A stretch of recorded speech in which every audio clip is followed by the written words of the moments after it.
नमस्कार दोस्तों, स्वागत है आपका एक बार फिर आपके अपने YouTube चैनल अथर्व एकेडमी में। दोस्तों, मध्य प्रदेश पुलिस एग्जाम के लिए आज से मैंने डेली बूस्टर क्लास भी स्टार्ट कर दी है, जिसमें अपन देखेंगे करंट अफेयर्स नेशनल और स्टेट लेवल के, साइंस और जीके जीएस के कुछ महत्वपूर्ण प्रश्न जो कि आपकी आगामी परीक्षा की दृष्टि से काफी महत्वपूर्ण है। जैसा कि आपको ज्ञात होगा कि एमपी कांस्टेबल के एग्जाम के लिए लगभग एक महीने का समय बचा हुआ है और इसमें एक महीने में अपन डेली बूस्टर क्लास की मदद से लगभग 5000 से 6000 वन लाइनर टाइप प्रश्नों को डिस्कस करेंगे, जो कि आपकी परीक्षा के लिए काफी उपयोगी साबित होंगे। इसके अलावा अथर्व एकेडमी चैनल पर डेली प्रैक्टिस सेट की क्लास भी कंटिन्यू रहेगी, जो कि कांस्टेबल एग्जाम के लिए काफी महत्वपूर्ण है, तो उसे भी आप साथ ही साथ देखते चलिएगा।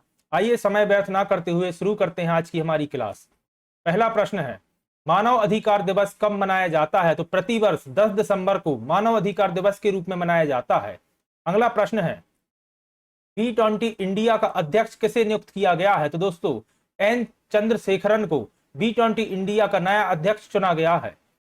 अगला प्रश्न है, किस भारतीय स्टार्टअप ने 2022 का अर्थ शॉर्ट पुरस्कार जीता है? तो याद रखिएगा खेती, जो कि एक हैदराबाद का स्टार्टअप है और इसने 2022 का अर्थ शॉर्ट पुरस्कार जीता है। अगला प्रश्न है, गुजरात में बीजेपी विधायक दल का नेता किसे चुना गया है? तो दोस्तों भूपेंद्र पटेल को गुजरात में बीजेपी विधायक दल का नेता चुना गया है। अगला प्रश्न है, केंद्र सरकार ने रूफटॉप सोलर योजना को कब तक के लिए बढ़ा दिया है? तो दोस्तों मार्च 2026 तक के लिए केंद्र सरकार ने रूफटॉप सोलर योजना को बढ़ा दिया है। अगला प्रश्न है, भारत की पहली ड्रोन प्रशिक्षण सम्मेलन का उद्घाटन किसने किया? तो याद रखिएगा केंद्रीय मंत्री अनुराग ठाकुर ने भारत की पहली ड्रोन प्रशिक्षण सम्मेलन का उद्घाटन किया है। अगला प्रश्न है, वनडे क्रिकेट में दोहरा शतक लगाने वाले चौथे भारतीय कौन बन गए हैं? तो याद रखिएगा ईशान किशन वनडे क्रिकेट में दोहरा शतक लगाने वाले चौथे भारतीय खिलाड़ी बन गए हैं। अगला प्रश्न है, वनडे क्रिकेट में सबसे तेज दोहरा शतक लगाने वाले बल्लेबाज कौन बन गए हैं? तो याद रखिएगा ईशान किशन ही वनडे क्रिकेट में सबसे तेज दोहरा शतक लगाने वाला भारतीय बल्लेबाज बन गए हैं। अगला प्रश्न है, 15 अगस्त 2023 तक भारत में कितने खेलो इंडिया खेल केंद्र स्थापित किए जाएंगे? तो याद रखिएगा 15 अगस्त 2023 तक 1000 खेलो इंडिया खेल केंद्र स्थापित किए जाएंगे। अगला प्रश्न है, किस राज्य सरकार ने नौकरियों के लिए नया एआई आधारित कौशल पोर्टल तैयार किया है? एआई का मतलब होता है आर्टिफिशियल इंटेलिजेंट, और आर्टिफिशियल इंटेलिजेंट आधारित कौशल पोर्टल कर्नाटक सरकार ने लॉन्च किया है, याद रखिएगा। अगला प्रश्न है, यूपीआई पर क्रेडिट कार्ड को सपोर्ट करने वाला भारत का पहला पेमेंट गेटवे कौन सा बन गया है? तो दोस्तों इसका नाम है रेजर पे, याद रखिएगा। अगला प्रश्न है, एंटी मैक्रोबियल प्रतिरोध पर तीसरा वैश्विक उच्च स्तरीय सम्मेलन कहां आयोजित किया गया है? तो दोस्तों यह ओमान में आयोजित किया गया है।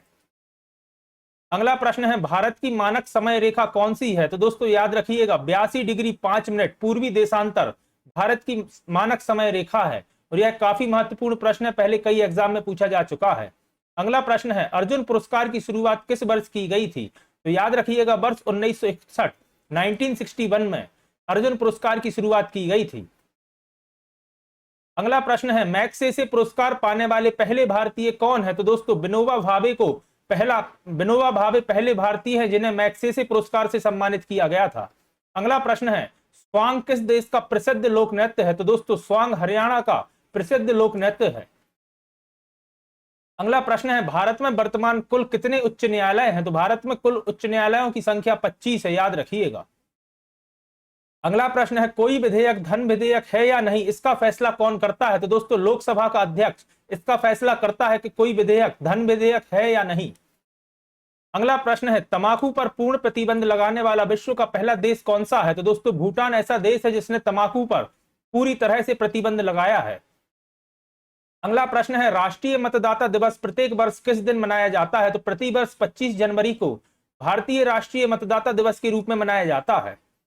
अगला प्रश्न है, बघेलखंड मध्य प्रदेश के किस भाग में स्थित है? तो याद रखिएगा मध्य प्रदेश के उत्तर पूर्वी भाग में बघेलखंड स्थित है। और दोस्तों यह सभी प्रश्न जो मध्य प्रदेश से रिलेटेड है मैंने संपूर्ण मध्य प्रदेश वाली अपनी सीरीज थ्योरी वाली सीरीज में काफी विस्तार से डिस्कस किए हैं, तो अगर आपने वह नहीं देखी है तो एक बार उसे भी जाकर जरूर देखिएगा। मध्य प्रदेश से होकर गुजरने वाली महत्वपूर्ण अक्षांश रेखा कौन सी है? तो दोस्तों मध्य प्रदेश से होकर गुजरने वाली महत्वपूर्ण अक्षांश रेखा है कर्क रेखा, जो कि मध्य प्रदेश के 14 जिलों से होकर गुजरती है। और यह भी दोस्तों मैंने थ्योरी क्लास में काफी डिटेल में डिस्कस किया है। अगला प्रश्न है पांडव जलप्रपात किस राष्ट्रीय उद्यान में स्थित है? तो याद रखिएगा पन्ना राष्ट्रीय उद्यान में पांडव जलप्रपात स्थित है। अगला प्रश्न है शिवपुरी का सूर्य मंदिर कहां स्थित है? तो दोस्तों शिवपुरी के पास शेषई नामक स्थान पर शिवपुरी का सूर्य मंदिर स्थित है। अगला प्रश्न है मध्य प्रदेश के किस जिले में सानोधा का किला स्थित है? तो दोस्तों मध्य प्रदेश के सागर जिले में स्थित है सानोधा का किला, याद रखिएगा। अगला प्रश्न है बड़वानी जिले में स्थित मुख्य किले का नाम बताइए? तो दोस्तों बड़वानी में सेंधवा का किला स्थित है, याद रखिएगा। अगला प्रश्न है भिंड जिले में पृथ्वीराज चौहान के द्वारा निर्मित मंदिर का नाम क्या है? तो दोस्तों भिंड जिले में पृथ्वीराज चौहान ने बनखंडेश्वर मंदिर का निर्माण कराया था। अगला प्रश्न है मध्य प्रदेश में लेदर कॉम्प्लेक्स किस जिले में स्थापित किया गया है? तो दोस्तों मध्य प्रदेश के देवास में लेदर कॉम्प्लेक्स स्थित है, याद रखिएगा। और देवास में ही दोस्तों बैंक नोट प्रेस भी स्थित है।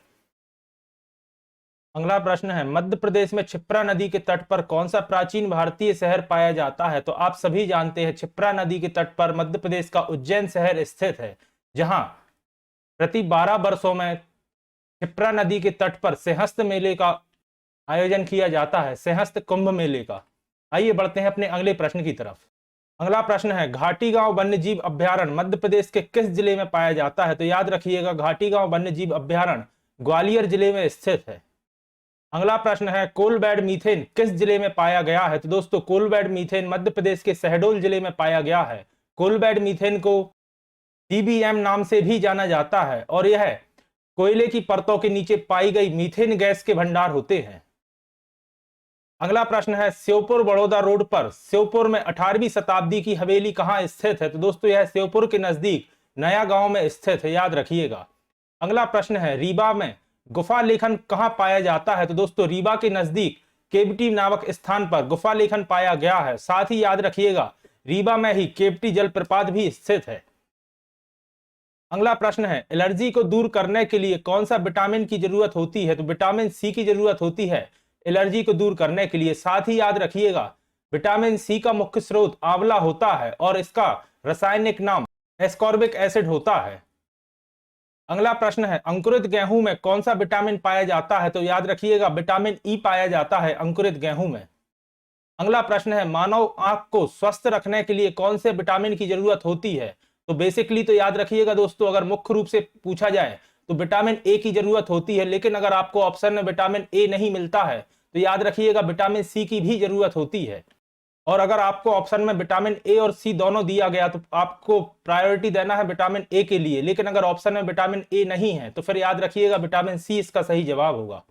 अगला प्रश्न है एक स्वस्थ वयस्क पुरुष को कितनी दैनिक ऊर्जा की आवश्यकता होती है? तो याद रखिएगा 4000 किलो कैलोरी की आवश्यकता होती है एक स्वस्थ वयस्क पुरुष के लिए दैनिक ऊर्जा के लिए। अगला प्रश्न है एपिलेप्सी रोग का संबंध किससे है? तो दोस्तों नाड़ी संस्थान से एपिलेप्सी रोग का संबंध है। अगला प्रश्न है कपास के बीज में किस विटामिन की अधिकता होती है? तो याद रखिएगा विटामिन ई की अधिकता होती है कपास के बीज में। अगला प्रश्न है चेचक के टीके की खोज किसने की थी? तो एडवर्ड जेनर ने चेचक के टीके की खोज की थी और इस प्रश्न को भी स्टार मार्क कर लीजिएगा, पहले कई बार पूछा जा चुका है। अगला प्रश्न है भारतीय वन अनुसंधान संस्थान कहां स्थित है? तो याद रखिएगा इसका सही जवाब होगा देहरादून। साथ ही याद रखिएगा इसका एक कार्यालय भोपाल में भी स्थित है। अगर आपको ऑप्शन में देहरादून की जगह भोपाल मिलता है तो भोपाल भी इसका सही जवाब होगा, जिसका नाम है IIFM Indian institute of forest management. अगला प्रश्न है पेनिसिलिन की खोज किसने की थी? तो दोस्तों पेनिसिलिन की खोज अलेक्जेंडर फ्लेमिंग ने की थी, याद रखिएगा। अगला प्रश्न है जीवन की मूलभूत इकाई क्या है? तो दोस्तों कोशिका जीवन की मूलभूत इकाई होती है। अगला प्रश्न है घरों में दी जाने वाली विद्युत किस तरह की होती है? तो याद रखिएगा 220 वोल्ट की AC करंट होता है जो कि 50 हर्ट्ज का होता है, 50 हर्ट्ज इसकी फ्रीक्वेंसी होती है। अगला प्रश्न है वायुयान का आविष्कार किसने किया था? तो राइट्स ब्रदर्स ने वायुयान या एरोप्लेन का आविष्कार किया था। अगला प्रश्न है भोर के तारे के नाम से किस ग्रह को जाना जाता है? तो दोस्तों भोर का तारा यानी कि मॉर्निंग स्टार के नाम से शुक्र ग्रह को जाना जाता है। अगला प्रश्न है किस ग्रह के सबसे अधिक उपग्रह हैं? तो याद रखिएगा शनि यानी कि सैटर्न ग्रह के सबसे अधिक उपग्रह हैं। अगला प्रश्न है जम्मू कश्मीर उच्च न्यायालय का कार्यवाहक मुख्य न्यायाधीश किसे नियुक्त किया गया है? तो याद रखिएगा तासी रावरस्तान को हाल ही में जम्मू कश्मीर उच्च न्यायालय का कार्यवाहक मुख्य न्यायाधीश नियुक्त किया गया है। अगला प्रश्न है दुनिया की 100 सबसे शक्तिशाली महिलाओं की फोर्ब्स 2022 की सूची में निर्मला सीतारमण कौन से स्थान पर हैं? तो याद रखिएगा निर्मला सीतारमण जो कि भारत में वित्त मंत्री हैं, यह 36वें स्थान पर हैं दुनिया की 100 सबसे शक्तिशाली महिलाओं की फोर्ब्स की सूची में। अगला प्रश्न है अंतरराष्ट्रीय तटस्थता दिवस कब मनाया जाता है? तो दोस्तों 2 दिसंबर को प्रतिवर्ष अंतरराष्ट्रीय तटस्थता दिवस के रूप में मनाया जाता है। अगला प्रश्न है अंतरराष्ट्रीय पर्वत दिवस कब मनाया जाता है? तो याद रखिएगा 11 दिसंबर को प्रतिवर्ष अंतरराष्ट्रीय पर्वत दिवस के रूप में मनाया जाता है। अगला प्रश्न है किस राज्य के पहाड़ों में एक नई सॉन्ग बर्ड पाई गई है? तो दोस्तों अरुणाचल प्रदेश के पहाड़ों में एक नई सॉन्ग बर्ड पाई गई है। अगला प्रश्न है गुजरात के 18वें मुख्यमंत्री के रूप में किसे चुना गया है? तो दोस्तों भूपेंद्र भाई पटेल को गुजरात के 18वें मुख्यमंत्री के रूप में चुना गया है। अगला प्रश्न है हाल ही में किस मराठी सिंगर का निधन हुआ है? तो दोस्तों सुलोचना चौहान का हाल ही में निधन हुआ है जो कि एक मराठी सिंगर थी। अगला प्रश्न है किस देश ने महिलाओं के हस्ताक्षर वाला पहला बैंक नोट छापा है? तो दोस्तों अमेरिका ने पहला ऐसा बैंक नोट छापा है जिसपे महिलाओं के हस्ताक्षर होंगे। अगला प्रश्न है भारत का संवैधानिक मुखिया कौन होता है? तो आप सभी जानते हैं भारत का राष्ट्रपति भारत का संवैधानिक मुखिया होता है। अगला प्रश्न है अंग्रेजों ने नमक कानून के विरुद्ध महात्मा गांधी ने कौन सा आंदोलन शुरू किया था? तो दोस्तों अंग्रेजों के नमक कानून के विरुद्ध महात्मा गांधी ने सविनय अवज्ञा आंदोलन की शुरुआत की थी। अगला प्रश्न है भारत में जिप्सम का सर्वाधिक उत्पादन किस राज्य में होता है? तो दोस्तों याद रखिएगा भारत के राजस्थान राज्य में जिप्सम का सर्वाधिक उत्पादन होता है और दोस्तों जिप्सम का उपयोग सीमेंट बनाने में किया जाता है। अगला प्रश्न है ईस्ट इंडिया कंपनी ने भारत में अपना पहला कारखाना कहां खोला था? तो याद रखिएगा गुजरात के सूरत शहर में ईस्ट इंडिया कंपनी ने अपना पहला कारखाना खोला था। अगला प्रश्न है बुली शब्द का प्रयोग किस खेल में किया जाता है? तो याद रखिएगा बुली शब्द का प्रयोग हॉकी में किया जाता है और यह भी दोस्तों काफी महत्वपूर्ण प्रश्न है, पहले कई बार पूछा जा चुका है।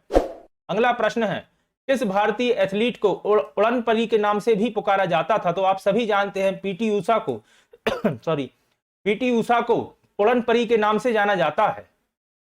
अगला प्रश्न है भाभा परमाणु अनुसंधान केंद्र कहां स्थित है? तो दोस्तों भाभा परमाणु अनुसंधान केंद्र ट्राम्बे में स्थित है। अगला प्रश्न है मंडला जिले का ऐतिहासिक किला कहां स्थित है? तो दोस्तों यह मंडला के नजदीक नर्मदा नदी के तट पर रामनगर में स्थित है। अगला प्रश्न है ग्वालियर के प्रसिद्ध संग्रहालय का नाम बताइए? तो दोस्तों गुजरी महल संग्रहालय ग्वालियर का प्रसिद्ध संग्रहालय है। साथ ही याद रखिएगा ग्वालियर में गुजरी महल का निर्माण राजा मानसिंह द्वारा कराया गया था और भारत सरकार ने इसी महल के अंदरूनी भाग में संग्रहालय स्थापित किया है।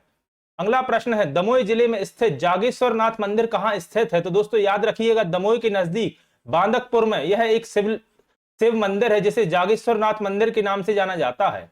अगला प्रश्न है मध्य प्रदेश में स्थित सिलहरा गुफाएं किस स्थान पर हैं? तो दोस्तों सिलहरा की गुफाएं काफी महत्वपूर्ण है और यह मध्य प्रदेश के अनूपपुर जिले के अंतर्गत आती हैं।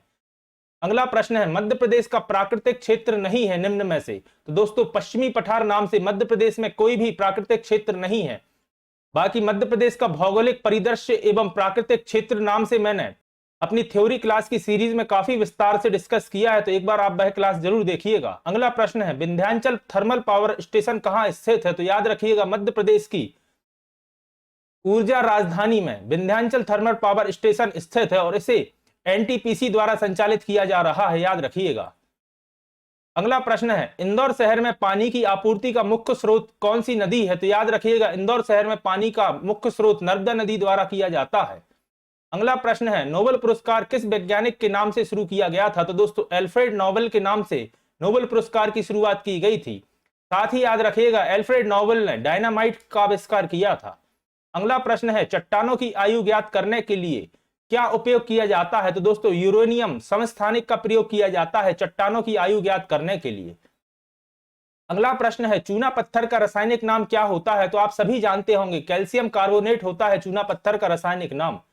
अगला प्रश्न है रबी की फसल के लिए कोर अवधि क्या होती है? तो याद रखिएगा 4 सप्ताह या 28 दिन की अवधि होती है रबी की फसल के लिए कोर अवधि। अगला प्रश्न है फसल बोने से लेकर उसे काटने तक के दिनों का समय क्या कहलाता है? तो दोस्तों इसे फसल काल कहा जाता है। अगला प्रश्न है, जीव विज्ञान के जनक किसे माना जाता है? तो याद रखिएगा जीव एवं जंतु विज्ञान के जनक को अरस्तु को माना जाता है जीव एवं जंतु विज्ञान के जनक। तो साथ ही याद रखिएगा अरस्तु ही सिकंदर महान के गुरु भी थे। यह प्रश्न भी पूछा जाता है कि सिकंदर का गुरु कौन था? तो याद रखिएगा अरस्तु। अगला प्रश्न है, फलों का अध्ययन क्या कहलाता है? तो दोस्तों फलों के अध्ययन को पोमोलॉजी कहा जाता है। साथ ही याद रखिएगा फूलों के अध्ययन को फ्लोरिकल्चर कहा जाता है। अधिकतर लोग इसमें कंफ्यूज होते हैं, फलों के अध्ययन को पोमोलॉजी एवं फूलों के अध्ययन को फ्लोरिकल्चर। अगला प्रश्न है, फसल के पूर्ण काल में उसे दी जाने वाली सकल पानी की गहराई क्या कहलाती है? तो दोस्तों उसे डेल्टा कहा जाता है। फसल के पूर्ण काल में जो उसे पानी की गहराई या जितना इंच या जितना सेंटीमीटर पानी दिया जाता है वह डेल्टा कहलाता है। अगला प्रश्न है, शुद्ध जल का पीएच मान कितना होता है? तो आप सभी जानते हैं शुद्ध जल का पीएच मान 7 होता है। अगला प्रश्न है, किस धातु के सर्वाधिक समस्थानिक होते हैं? तो दोस्तों याद रखिएगा पोलोनियम धातु के सर्वाधिक समस्थानिक होते हैं। अगला प्रश्न है, खाना पकाने की गैस किन दो गैसों का मिश्रण होता है? तो दोस्तों याद रखिएगा एलपीजी गैस में ब्यूटेन तथा प्रोपेन का मिश्रण होता है। अगला प्रश्न है, कैथोड किरणें क्या होती हैं? तो दोस्तों कैथोड किरणें प्रोटॉन्स की धाराएं होती हैं, याद रखिएगा। अगला प्रश्न है, आकाश में तारे क्यों टिमटिमाते हैं? तो याद रखिएगा वायुमंडल की विभिन्न परतों द्वारा अपवर्तन के कारण आकाश में तारे टिमटिमाते हैं। अगला प्रश्न है, विटामिन ए की कमी के कारण सामान्यतः शरीर में कौन सा अंग प्रभावित होता है? तो याद रखिएगा मानव शरीर की आंख प्रभावित होती है विटामिन ए की कमी के कारण, और विटामिन ए का मुख्य स्रोत होता है गाजर या कैरेट, याद रखिएगा। अगला प्रश्न है, चमगादड़ में क्या पाया जाता है? तो दोस्तों चमगादड़ में पराश्रव्य ध्वनि तंत्र या अल्ट्रासोनिक जिसे कहा जाता है, यह चमगादड़ में पाया जाता है। अगला प्रश्न है, किसी वस्तु को पृथ्वी से चंद्रमा पर ले जाने पर उसमें क्या परिवर्तन होगा? तो याद रखिएगा उसका भार कम हो जाता है अगर किसी वस्तु को पृथ्वी से चंद्रमा पर ले जाया गया तो। अगला प्रश्न है, जब इलेक्ट्रॉन एक चुंबकीय क्षेत्र से गुजरता है तो क्या होता है? तो दोस्तों याद रखिएगा उसकी ऊर्जा और वेग बढ़ जाता है। अगला प्रश्न है, under the Sal theatre festival का 13वां संस्करण कहां आयोजित किया गया? तो दोस्तों याद रखिएगा इसका आयोजन असम में किया गया और इसका नाम भी याद रखिएगा अंडर द सॉल। अगला प्रश्न है, किस आईएनएस को 19 दिसंबर को मुंबई में कमीशन किया जाएगा? तो दोस्तों इसका नाम है मोरमुगा और आईएनएस का मतलब होता है इंडियन नेवल शिप। अगला प्रश्न है, अपना जलवायु परिवर्तन मिशन शुरू करने वाला पहला राज्य कौन सा बन गया है? तो दोस्तों तमिलनाडु ऐसा राज्य है जिसने अपना जलवायु परिवर्तन मिशन शुरू किया है। अगला प्रश्न है, हिमाचल प्रदेश के 15वें मुख्यमंत्री के रूप में किसने शपथ ली है? तो याद रखिएगा सुखविंदर सिंह सुक्खू ने हिमाचल प्रदेश के 15वें मुख्यमंत्री के रूप में शपथ ली है। अगला प्रश्न है, छत्तीसगढ़ के किस पहाड़ी को पर्यटन स्थल के रूप में विकसित किया जाएगा? तो दोस्तों छत्तीसगढ़ की शिशुपाल पहाड़ी को पर्यटन स्थल के रूप में विकसित किया जाएगा। अगला प्रश्न है, 2022 हुरून ग्लोबल 500 मूल्यवान कंपनियों की सूची में भारत कौन से स्थान पर है? तो याद रखिएगा भारत 5वें स्थान पर है। अगला प्रश्न है, जनवरी में विकलांग व्यक्तियों के लिए पहले उत्सव की मेजबानी किस राज्य ने की है? तो याद रखिएगा जनवरी 2023 में गोवा राज्य ने विकलांग व्यक्तियों के लिए पहले उत्सव की मेजबानी की है। अगला प्रश्न है, बरदोली आंदोलन का नेतृत्व किसने किया था? तो याद रखिएगा बरदोली आंदोलन का नेतृत्व सरदार वल्लभ भाई पटेल ने किया था और इसी आंदोलन में वल्लभ भाई पटेल को सरदार की उपाधि दी गई थी। अगला प्रश्न है, किसने खालसा पंथ की स्थापना की थी? तो याद रखिएगा गुरु गोविंद सिंह द्वारा खालसा पंथ की स्थापना की गई थी। अगला प्रश्न है, भारत की पहली महिला आईपीएस अधिकारी कौन थी? तो आप सभी जानते होंगे किरण बेदी भारत की पहली महिला आईपीएस अधिकारी थी। अगला प्रश्न है, कथक किस राज्य का शास्त्रीय नृत्य है? तो याद रखिएगा कथक उत्तर प्रदेश का शास्त्रीय नृत्य है। और साथ ही याद रखिएगा कथकली, जनरली लोग इसमें कंफ्यूज होते हैं, केरल का शास्त्रीय नृत्य है। कथकली केरल और कथक उत्तर प्रदेश, याद रखिएगा। अगला प्रश्न है, चाइना मैन शब्द का प्रयोग किस खेल में होता है? तो याद रखिएगा चाइना मैन शब्द का प्रयोग क्रिकेट में किया जाता है। अगला प्रश्न है, ऑस्कर पुरस्कार का संबंध किस क्षेत्र से है? तो आप सभी जानते हैं ऑस्कर पुरस्कार का संबंध सिनेमा के क्षेत्र से होता है। अगला प्रश्न है, पटना का प्राचीन नाम क्या था? तो याद रखिएगा पाटलिपुत्र पटना का प्राचीन नाम था और पाटलिपुत्र दोस्तों मौर्य वंश की राजधानी थी। अगला प्रश्न है आगा खां शब्द का संबंध किस खेल से है? तो दोस्तों आगा खां हॉकी की एक ट्रॉफी है, याद रखिएगा, या एक टूर्नामेंट है। अगला प्रश्न है मुरैना जिले का सूर्य मंदिर कहां स्थित है? तो दोस्तों याद रखिएगा, मुरैना के नजदीक एती नामक स्थान पर मुरैना का सूर्य मंदिर स्थित है। अगला प्रश्न है प्रसिद्ध कवि माखनलाल चतुर्वेदी का जन्म किस जिले में हुआ था? तो याद रखिएगा मध्य प्रदेश के नर्मदापुरम जिले में, जिसका पुराना नाम होशंगाबाद था। यहां प्रसिद्ध कवि माखनलाल चतुर्वेदी जी का जन्म हुआ था। अगला प्रश्न है देवास में प्रसिद्ध वन्यजीव अभ्यारण्य कौन सा है? तो याद रखिएगा खेवनी वन्यजीव अभ्यारण्य देवास में स्थित है। अगला प्रश्न है बड़वानी के उत्तर की ओर स्थित जिले का नाम बताइए। तो दोस्तों याद रखिएगा बड़वानी के उत्तर में धार जिला स्थित है। धार जिसे राजा भोज की नगरी के नाम से भी जाना जाता है। अगला प्रश्न है कार की बैटरी में कौन सा अम्ल इस्तेमाल किया जाता है? तो याद रखिएगा सल्फ्यूरिक अम्ल का इस्तेमाल किया जाता है कार की बैटरी में। अगला प्रश्न है पेड़ ऊर्जा का कैसा स्रोत होता है? तो याद रखिएगा पेड़ ऊर्जा का नवीकरणीय स्रोत होता है। अगला प्रश्न है लेटराइट मिट्टी का रंग कैसा होता है? तो दोस्तों लेटराइट मिट्टी का रंग आयरन की उपस्थिति के कारण लाल होता है। अगला प्रश्न है पौधे और जानवरों की सबसे अधिक किस्में कहां पाई जाती हैं? तो याद रखिएगा उष्णकटिबंधीय वनों में पौधों एवं जानवरों की सबसे अधिक किस्में या नस्लें पाई जाती हैं। अगला प्रश्न है बस के ड्राइवर के पास लगा हुआ दर्पण कौन सा दर्पण होता है? तो याद रखिएगा कॉन्वेक्स यानी कि उत्तल दर्पण होता है। अगला प्रश्न है सोडियम बाइकार्बोनेट NaHCO का साधारण नाम क्या होता है? तो दोस्तों सोडियम बाइकार्बोनेट को बेकिंग सोडा या खाने के सोडे के नाम से जाना जाता है। अगला प्रश्न है वनस्पति विज्ञान की कौन सी शाखा पौधे के रूपकार का अध्ययन करती है? तो दोस्तों इस शाखा का नाम है पारिस्थितिकी तंत्र या पारिस्थितिकी विज्ञान। अगला प्रश्न है सीरा से मदिरा निकालने की प्रक्रिया को क्या कहा जाता है? तो दोस्तों इस प्रक्रिया को किडबन की प्रक्रिया कहा जाता है। किडबन की प्रोसेस से सीरा से मदिरा बनाया जाता है। तो दोस्तों ये थी आज की हमारी क्लास, आशा करता हूं आपके लिए पसंद आई होगी। इसके अलावा डेली प्रैक्टिस सेट की क्लास भी अथर्व एकेडमी चैनल पर एज इट इज चालू रहेगी। आज की क्लास अगर आपको पसंद आई है तो वीडियो को लाइक करें, और अगर आप चैनल पर नए हैं और अभी तक आपने चैनल को सब्सक्राइब नहीं किया है तो चैनल को सब्सक्राइब करें और ज्यादा से ज्यादा लोगों तक शेयर करें। धन्यवाद दोस्तों।